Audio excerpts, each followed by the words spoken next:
ദേവക്കൂത്ത് എന്ന അനുഷ്ഠാനപരമായ കലാവതരണം വടക്കേ മലബാറിൽ ഒരേ ഒരു സ്ഥലത്ത് മാത്രമാണ് നിലനിന്ന് വരുന്നത്. അത് തെക്കുംപാട് എന്ന് പറയുന്ന സ്ഥലത്തുള്ള താഴെക്കാവ്, തെക്കുംപാട് കൂലോത്തിൻ്റെ ഒരു ഭാഗമെന്ന് പറയാവുന്ന താഴെക്കാവിനോടും മേലേക്കാവും രണ്ടും ചേർന്ന് നടക്കുന്ന ആ തെക്കുംപാട് കൂലോത്തിൻ്റെ മുറ്റത്താണ് അതറിയപ്പെടുന്നത് താഴേക്കാവ് എന്നുള്ള നിലക്കാണ്. രണ്ട് കാവുകളും പൊതുവെ അറിയപ്പെടുന്നത്. അതിൻ്റെ മുറ്റത്ത് വെച്ചാണ് ഇത് നടക്കുന്നത്. എനിക്ക് തോന്നുന്നു സ്ത്രീകൾക്ക് പണ്ട് കാലത്ത് വേണ്ടത്ര സ്വാതന്ത്ര്യം നൽകിയിരുന്നില്ല. അവതരണ കലകളിൽ നിന്ന് അവർ മാറ്റി നിർത്തപ്പെട്ടു എന്നൊക്കെ നമ്മൾ പറയുമ്പോഴും ഈ തെയ്യത്തിൻ്റെ വിശാലമായ ആ പ്രപഞ്ചത്തിൽ നമ്മൾ ചെന്ന് നോക്കിയാൽ ഒരൊറ്റ അവതരണവും സ്ത്രീകൾക്കായി മാറ്റിവെച്ചിട്ടില്ല. സ്ത്രീകൾ കഥാപാത്രങ്ങളെ മുഴുവൻ പുരുഷന്മാരാണ് അവതരിപ്പിക്കുന്നത്. അപ്പോൾ അതിൻ്റെ കൂട്ടത്തിൽ തെയ്യാവതരണത്തിൻ്റെ ഭാഗമായിട്ട് നടന്നു വരുന്ന ഈ ദേവക്കൂത്ത് എന്ന റിച്വലിസ്റ്റിക് പെർഫോമൻസ്, അനുഷ്ഠാനപരമായ അവതരണ കലാരൂപം ഇപ്പോൾ ഈ തെക്കുംപാട് എന്ന സ്ഥലത്താണ് നടന്നു വരുന്നത്. ഈ സ്ഥലത്തിന് ഒരു സവിശേഷതയുണ്ട്. മാട്ടൂരിലേക്ക് ഒഴുകുന്ന ആ പുഴയുടെ ഒരു ഭാഗമാണിത്.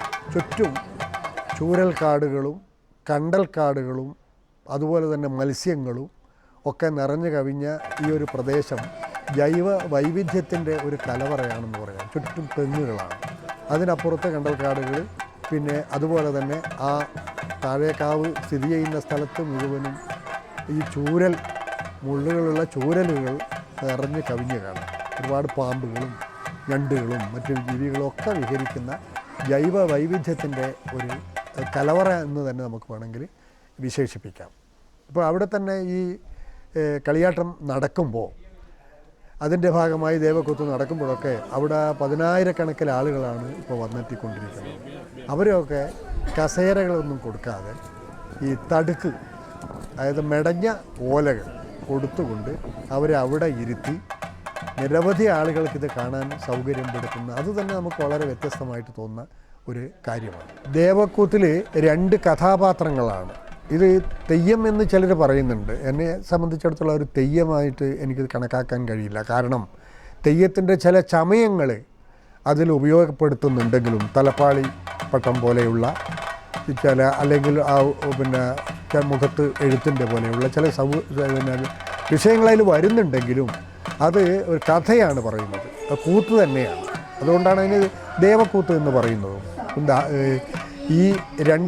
ഈ സ്ത്രീയും ഈ ദേവതരുണിയും നാരദനും ഉൾപ്പെടെയുള്ളവ, ഈ 2 പേര് തമ്മിലുള്ള സംഭാഷണങ്ങൾ, ആ ചുറ്റുപാടിൻ്റെ വർണ്ണന, അതുതന്നെയും ഒരു പരിസ്ഥിതി പ്രധാനമായ ഒരു വിഷയമാണ് എന്ന് എനിക്ക് തോന്നുന്നു. എന്തൊക്കെ പൂവാണ്, പൂപ്പറിക്കാൻ പോയ ദേവകന്യകയുടെ കഥയാണല്ലോ.